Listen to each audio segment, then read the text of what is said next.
All right, let's talk about something that might just flip everything you thought you knew about communication. We're going to dive into this idea of conviction over correctness, the concept that how much you believe in what you're saying is way more powerful than how perfectly you say it. Let's get into it. So let me ask you something, and be honest. Do you ever find yourself in a meeting, maybe holding back because you're worried about your grammar or you're trying to find that one perfect word? Yeah, that fear is super common. But what if I told you it's all based on a huge myth about what actually makes someone a great communicator? You know, we're trained our whole lives to focus on the stuff on the left. We obsess over perfect grammar, having a big vocabulary, sounding like a native speaker. But what if we've been chasing the wrong thing? The stuff that actually connects with people, the things that create real impact? Well, that's all on the right. It's the passion you have, the conviction in your voice, and just your sincere presence in the room. Let's really break this down. Okay, so our first big idea here is what we're calling the fluency myth.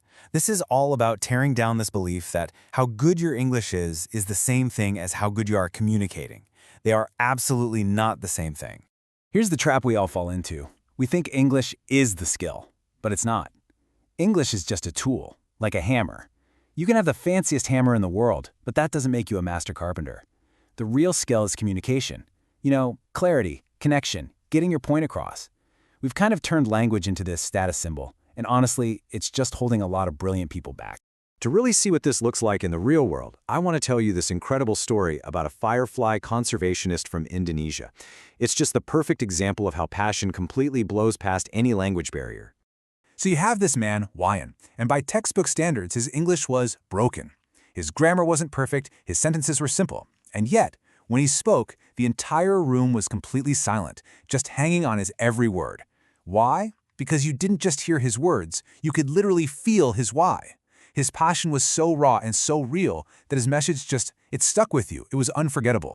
And this brings us to such a critical point. Just let this one sink in for a second. People forgive grammar instantly when they feel sincerity. It's true. As humans, we are wired to connect with what's real, with genuine belief. When we sense someone is speaking from the heart, all those little technical mistakes, they melt away. They don't matter. So the main takeaway from all this? It's this simple but game-changing equation. Fluency does not equal impact. Having perfect English is not what makes people lean in, listen to you, and remember what you said. So if fluency isn't the real goal, then what is? What should we be aiming for instead? Well, this brings us to the real heart of powerful communication, and it all boils down to one thing: conviction. So what are we talking about when we say conviction? It's that deep, gut-level belief in what you're saying. It's when your body, your eyes, your voice, everything is singing the same song as your words. And the crazy thing is, we humans have these incredibly sensitive, built-in, BS detectors. We can tell almost instantly when a speaker doesn't fully believe their own message. And the best part is, conviction isn't some magic you're either born with or not. You can build it.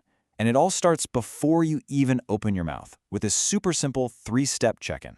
First, just ask yourself, do I actually truly believe this? Second, am I totally clear on what my main point is?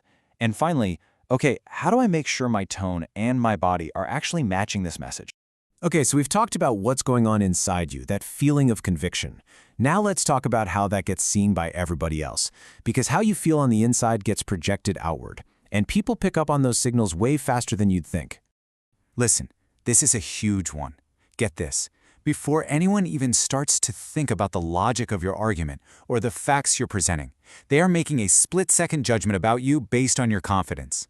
You are the first piece of data about your own message. If you seem like you doubt yourself, you're basically giving everyone in the room permission to doubt you too. So how do you project that kind of calm confidence, even if you're nervous or you don't have all the words? Here are 3 super practical nonverbal tricks. First, just slow down. When we rush, we sound nervous. Second, maintain steady eye contact. It shows you're engaged and you believe in what you're saying. And third, cut back on all the unnecessary apologies. Saying sorry all the time can really undermine your authority. All right, we've busted the fluency myth. We've talked about the power of conviction. Now let's pull it all together into a playbook you can start using literally today, no matter what situation you're in. I know what some of you are probably thinking right now. Okay, this all sounds great for a casual chat, but what about a job interview or a huge presentation? Don't I need perfect English then? It's a totally fair question. And there's a strategy for this that's surprisingly powerful. So here's the move, and it's a little counterintuitive. Instead of trying to hide the fact that your English isn't perfect, just name it, calmly, confidently. Saying something like, look, I may not be fully fluent, but I'm going to do my best to explain my ideas clearly, does something amazing. It doesn't make you look weak, it makes you look honest and self-aware. It makes you human. It instantly lowers the tension in the room and actually gets people on your side. So let's recap the big takeaways here. First, and this is the most important one, you have got to stop equating your English level with your ability to communicate. They're separate things. Language is the tool, not the message. Your ideas, your passion, that's the message. Second, make conviction your new North Star. From now on, instead of chasing the perfect word, chase that feeling of genuine belief. Before you speak, just take a second to connect with why you care about what you're about to say. That's what people will respond to. And third, always remember that people feel your confidence before they even hear your content. They judge your credibility on nonverbal stuff first. So focus on your pace, your eye contact, your posture. That's what's sending the first and often the most powerful signal. So the next time you hesitate, the next time you feel that little bit of fear about speaking up, I want this one simple mantra to pop into your head. Don't aim for correctness, aim for conviction. Because when you speak from that place of real, genuine belief, your message will land with power, with clarity, and with impact every single time.